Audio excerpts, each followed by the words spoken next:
Hello students, welcome to my YouTube channel SP commerce academy. Students, आज हम बात करेंगे आईटी के संबंध में, इंफॉर्मेशन टेक्नोलॉजी के संबंध में। देखिए, आगामी जो पेपर है आपका वो इंफॉर्मेशन टेक्नोलॉजी का ही है। तो जैसा हमने प्रीवियस में आपको ऑडिट से संबंधित क्वेश्चन के बारे में बताया और आपकी मनी एंड फाइनेंशियल सिस्टम के बारे में बताया, उसी तरीके से हम प्रयास कर रहे हैं कि आईटी के बारे में भी आपको थोड़ा बहुत बता दिया जाए। ये पेपर हम पढ़ाते भी हैं महाविद्यालय में, तो इससे जिम्मेदारियां हमारी थोड़ी और भी बढ़ जाती हैं।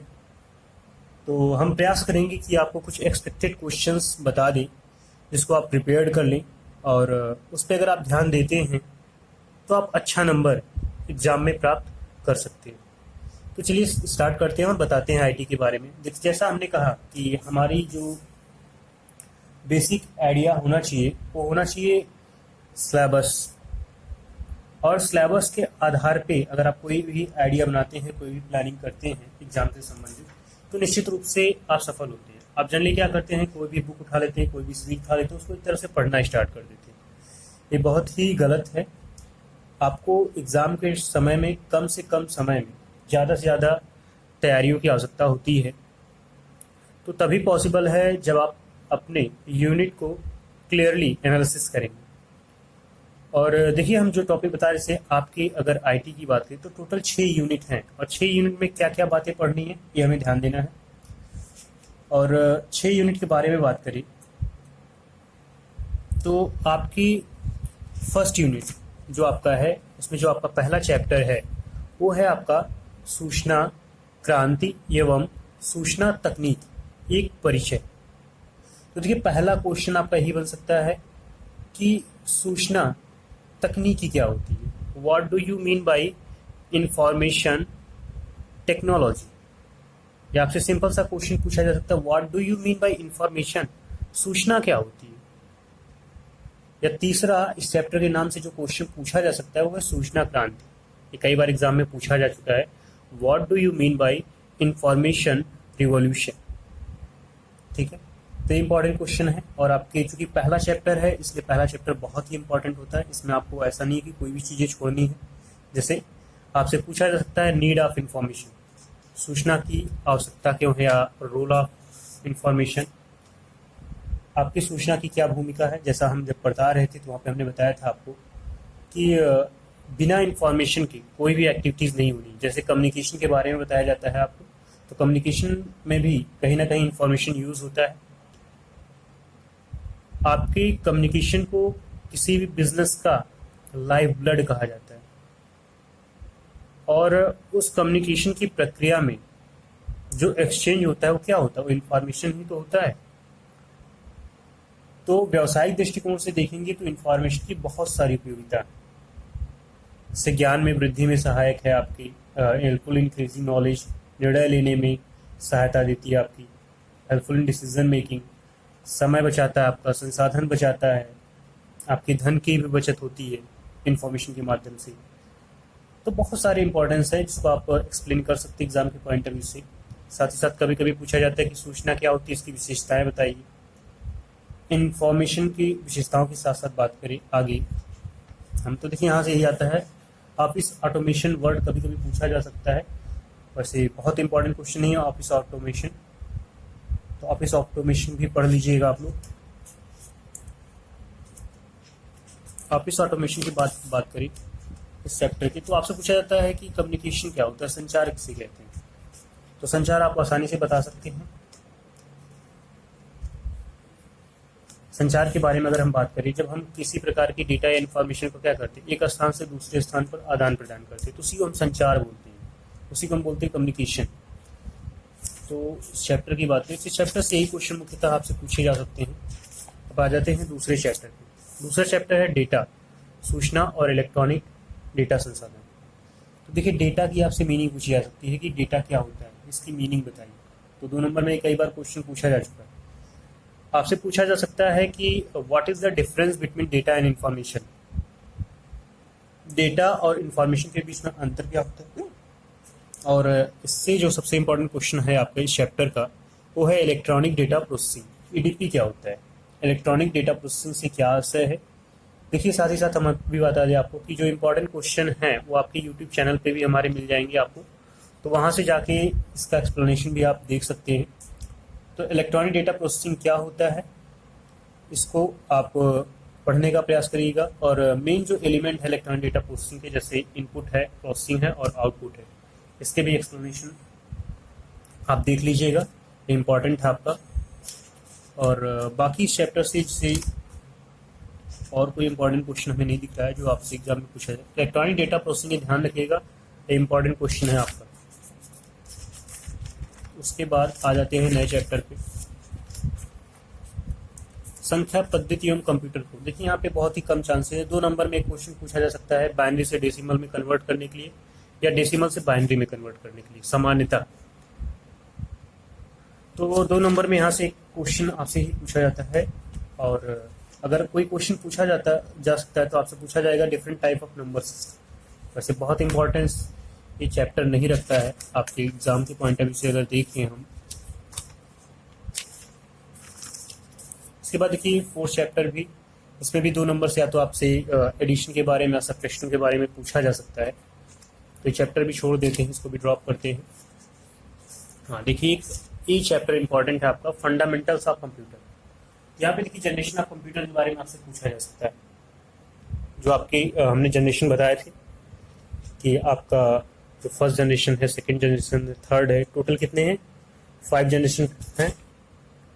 तो जनरेशन ऑफ कंप्यूटर के बारे में आपसे पूछा जा सकता है। तो जनरेशन ऑफ कंप्यूटर और कंप्यूटर क्या होता है, इसकी विशेषताएं बिल्कुल तैयार रखिएगा, ठीक है। अब आगे हम बात करें जनरेशन ऑफ कंप्यूटर के बाद, अगर इस चैप्टर से कोई क्वेश्चन आता है तो हो जाएगा आपके टाइप्स ऑफ कंप्यूटर से, ठीक है। और साथ ही साथ सीपीयू एक बहुत ही इंपॉर्टेंट एलिमेंट है। सीपीयू क्या होता है, इसके मुख्य पार्ट के बारे में वर्णन करिए या फिर आ सकता है इसके बारे में वर्णन करने के लिए तो सीपीयू अच्छे से पढ़ लीजिएगा। उससे इसके मेन पार्ट की बात करते हैं, यहाँ पे दिया हुआ है प्रोसेसर है, मदरबोर्ड है, हार्ड डिस्क ड्राइव है, रैम है, रोम है, ठीक है, पोर्ट कंटेनर है, फ्लॉपी डिस्क है। तो ये सारी चीज़ें, तो इसमें से 3 आपको याद रखना है, 3 चीज़ें। कंप्यूटर क्या होता है, कंप्यूटर की विशेषताएं, जनरेशन ऑफ कंप्यूटर और आपके कहीं ना कहीं सीपीयू, ये 3 तो मोस्ट इंपॉर्टेंट क्वेश्चन है। अब सीपीयू से आगे बढ़ते हैं तो आपसे पूछा जाता है, बहुत ही सिंपल है, इनपुट और आउटपुट डिवाइसेस क्या होती है। तो यहाँ से कभी कभी आ जाता है एक्सप्लेन द कीबोर्ड। कीबोर्ड के बारे में एक्सप्लेनेशन आपसे आ जाएगा कि कीबोर्ड के बारे में एक्सप्लेन करिए। तो कीबोर्ड के बारे में एक्सप्लेन करना है आपको, और इनपुट एंड आउटपुट डिवाइसेस के बारे में पूछा जाता है। तो 2-3 क्वेश्चन यहाँ से बनते हैं मुख्यतः। तो चैप्टर भी आपका हो गया। हाँ, memory storage device, explain the memory storage device आ सकता है, या आपसे पूछा जा सकता है कि स्मृति एवं भंडार युक्तियाँ क्या होती हैं तथा यह कितने प्रकार की होती हैं। तो आपके प्राइमरी स्टोरेज डिवाइस होते हैं, सेकेंडरी स्टोरेज डिवाइस होते हैं। इस पर पूरा वीडियो बनाया गया है यूट्यूब पे, आप वीडियो जाके देख सकते हैं, तो आपका यहाँ से क्लियर हो जाएगा। चैप्टर से यही क्वेश्चन है, ये चैप्टर भी आपका क्लोज हो गया।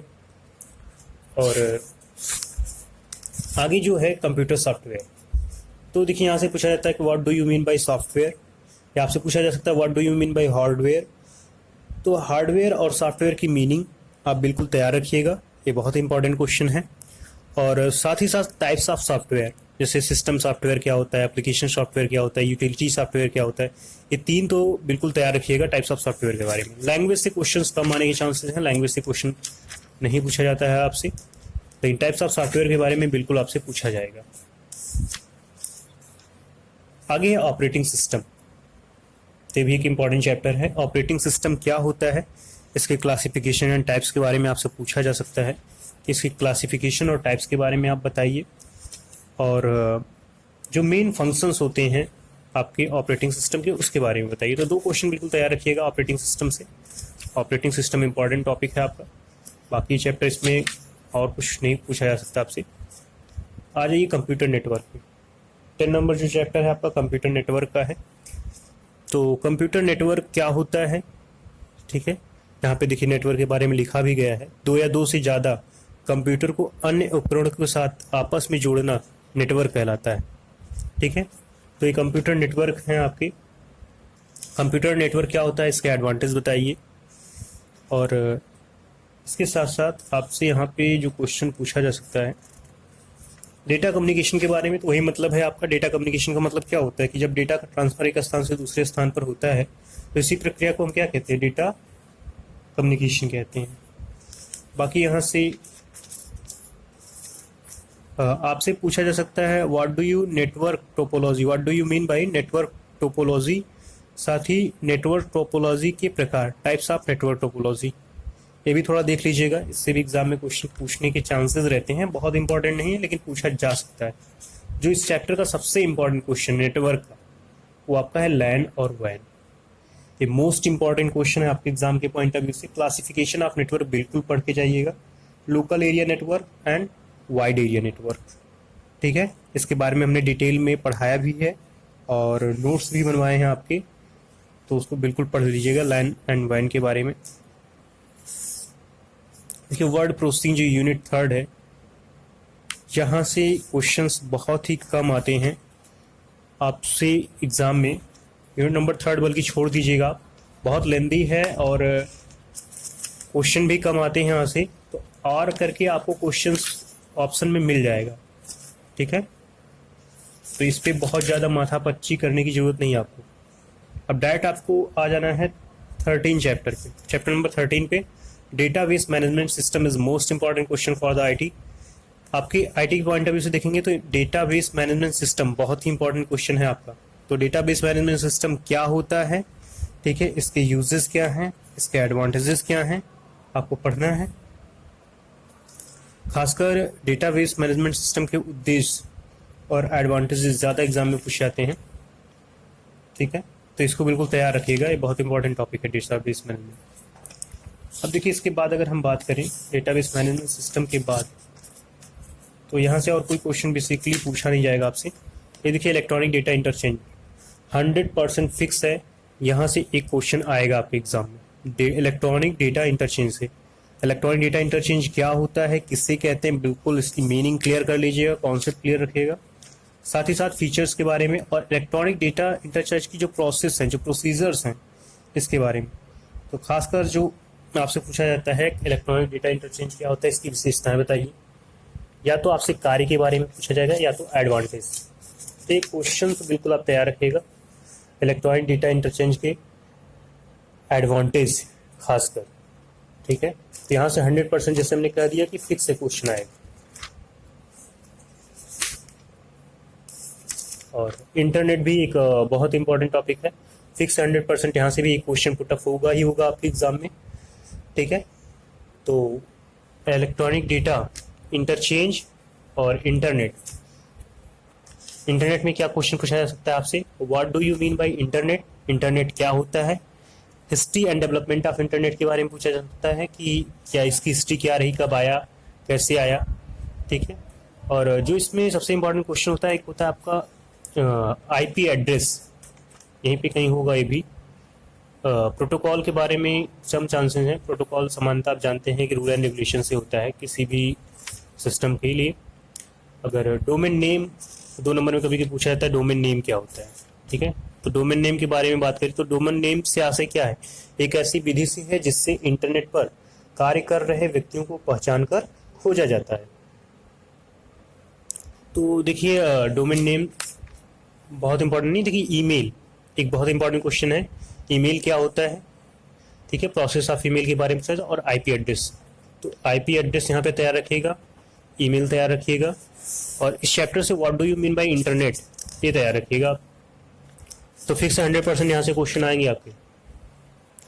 और आपके वेब ब्राउज़र के बारे में कभी कभी पूछ लिया जाता है। और application of internet is the most important question for this chapter. इस चैप्टर का सबसे इंपॉर्टेंट क्वेश्चन ये है एप्लीकेशन ऑफ इंटरनेट। देखिए चैप्टर समाप्त हो गया। ये भी देखिए मोस्ट इंपॉर्टेंट 100% फिक्स है, यहाँ से क्वेश्चन पूछा जाएगा आपके इंफॉर्मेशन ऑडिट से। इंफॉर्मेशन ऑडिट के बारे में आपको बताया गया होगा, what do you mean by information audit, information audit क्या होता है। साथ ही साथ आपसे जो क्वेश्चन पूछा जाता है कि इंफॉर्मेशन ऑडिट की कैरेक्टरिस्टिक्स के बारे में बताइए, विशेषताओं के बारे में बताइए। और उसके साथ साथ ऑब्जेक्टिव, सूचना अंकेक्षण के उद्देश्य क्या होते हैं, ऑब्जेक्टिव ऑफ इंफॉर्मेशन ऑडिट, और सूचना अंकेक्षण के लाभ। देखिए बहुत लेंदी टॉपिक नहीं है, बहुत ज़्यादा बड़ा नहीं है, आसानी से इसको समझ सकते हैं आप। ऑडिट के बारे में हमने काफ़ी चीज़ें बताई थी। अगर आपको सूचना अंकेक्षण की मीनिंग के बारे में बात करें तो हमने मीनिंग भी आपको लिखाई थी और उसको भी अच्छे ढंग से बताया था। जैसे यहाँ पे कोई डिफिनेशन पढ़ लेते हैं और उससे मीनिंग निकालने का प्रयास करते हैं। देखिए, सूचना अंकेक्षण के बारे में बताया। सूचना अंकेक्षण को सामान्यतः सूचना स्कंद के रूप में वर्णित किया जाता है। ठीक है, आपकी सूचना स्कंद का मतलब होता है इंफॉर्मेशन स्टॉक।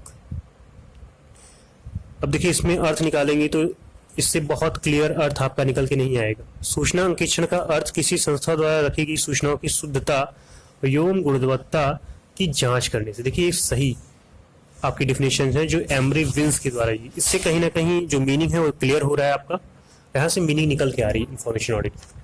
तो सूचना अंकेक्षण से आशय एक ऐसी प्रक्रिया से है जिसमें सूचना की शुद्धता एवं गुणवत्ता की जांच की जाती है। ठीक है, एक कीवर्ड याद रखिएगा, सूचना की शुद्धता एवं गुणवत्ता की क्या होती है, जांच की जाती है। और सूचना की जो प्रणाली है उसकी भी जांच होती है कि कहीं कोई गड़बड़ तो नहीं है। तो ये जांच करने की जो प्रक्रिया वही क्या है, इंफॉर्मेशन ऑडिट।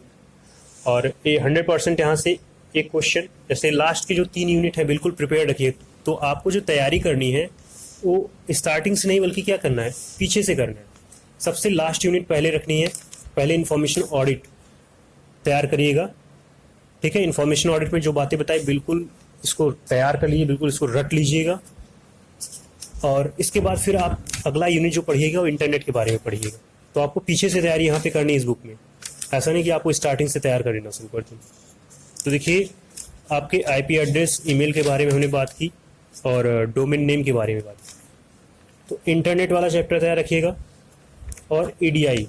तो देखिए, 3 यूनिट आपको 100% पूरी तैयार कर लेनी है। अगर आपके यहाँ पे तैयारी 3 यूनिट की अच्छे से हो गई तो मान के चलिए कि 15 नंबर वाला क्वेश्चन आपको बहुत ही ईजिली हो जाएगा, बहुत ही आसानी के साथ कर लेंगे। और जैसा हमने बताया कि आपको वेस्ट नहीं करना है टाइम। डेटाबेस मैनेजमेंट सिस्टम ये टॉपिक इंपॉर्टेंट है। और आपको यहाँ पे देखिए, बात करें अगर नेटवर्क के चैप्टर के बाद MS वर्ड, जो 11 चैप्टर है, 11 और 12 चैप्टर आपको नहीं पढ़ना है। इनको हमें ड्रॉप कर देना है, इनको हमें छोड़ देना है। यहाँ पे और करके ऑप्शन में कोई ना कोई क्वेश्चन आपको मिल जाएगा और उससे बेसिस पे आप आसानी से कहीं ना कहीं पेपर सॉल्व कर सकते हैं। और बहुत इच्छा होगी अगर आपको पढ़ने की तो एक बार देख लीजिएगा, बाकी यहाँ से आपके काम चल जाएंगे जो हमने बताया आपको। देखिए, यहाँ पे आगे नेटवर्क के बारे में है, जो भी चीज़ें बताई गई फिर वापस जाने का कोई मतलब नहीं है। तो देखिए, जो इंपॉर्टेंट क्वेश्चन था उसके बारे में हमने आपको बता दिया। आपके पास बुक भी होगी ये वाली, सूचना प्रौद्योगिकी एवं व्यवसाय में इसके अनुप्रयोग, information technology and it's implication in business. तो सौरभ अग्रवाल जी की बुक है और हमने इसी से पढ़ाया भी है। तो जो इंपॉर्टेंट क्वेश्चन लगता है हमें, जो भी संभावित क्वेश्चन लगता है कि आपके एग्जाम में पूछे जा सकते हैं, उनके बारे में हमने आपको बताया। तो आज के लिए बस इतना ही, मिलते हैं अपने अगले वीडियो में, तब तक के लिए धन्यवाद।